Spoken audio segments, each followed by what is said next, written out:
My dear friends, I do believe that when we give, there is always miracle.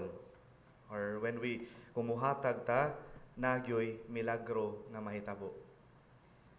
In our gospel today, for sure, our Lord knew very well that there were many who were there to witness of His many works because they observed that Jesus was able to heal sick persons. And people there gathered, large crowd, were, I should say, curious about many other things that Jesus would like to do for them.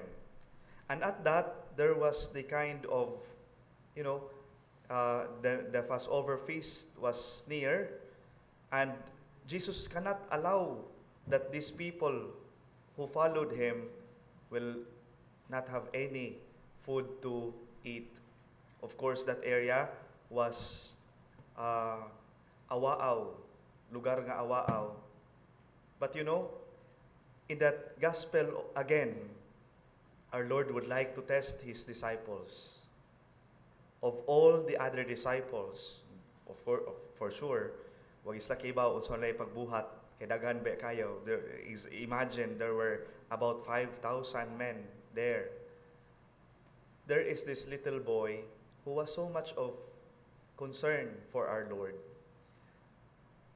Ang maong bata siguro, ngayang gihatag ang maong pagkaon, posible yabi atong baon, yagi itong baon siguro, pero yang gihatag para ngadto sa atong Ginoo. Wa na siya naghuna-huna unsay iyahang makaon, basta kay yang gihatag for Jesus.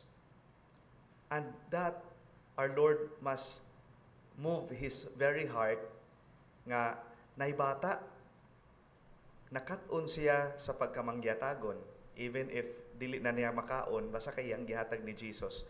And with that, Jesus also in turn gave that to His disciples. A miracle happened. Again, that line goes like, when we give, there is always a kind of miracle that will surely happen. And my dear friends, our Lord does not count on how big will be our contribution. Our Lord count on the little contribution that we will be able to give. And with that, it will surely be a big contribution for others when we give, most heartedly, no? When we give, that's big enough for our Lord. And there will always be a kind of miracle after that. Because it's not just when we give, it is also a part of us that is changed, transformed, and we are able to give, most especially those who are in need. A part of training on our behalf, most especially we give because we see also that others are in need. In our gospel, it is so clear.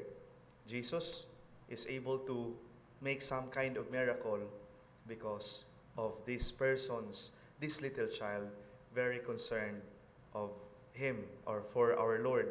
And our Lord is so much also concerned for the rest of the crowd. My dear friends, let us always ask the Lord for the grace to change our hearts for the better, to change our heart in order to learn to be more grateful also to the things that God gave unto us, and to share also these gifts towards others. And surely there will always be some kind of miracle for us and for the rest of the community when we truly give for those persons who at this time will are in need, are in the least.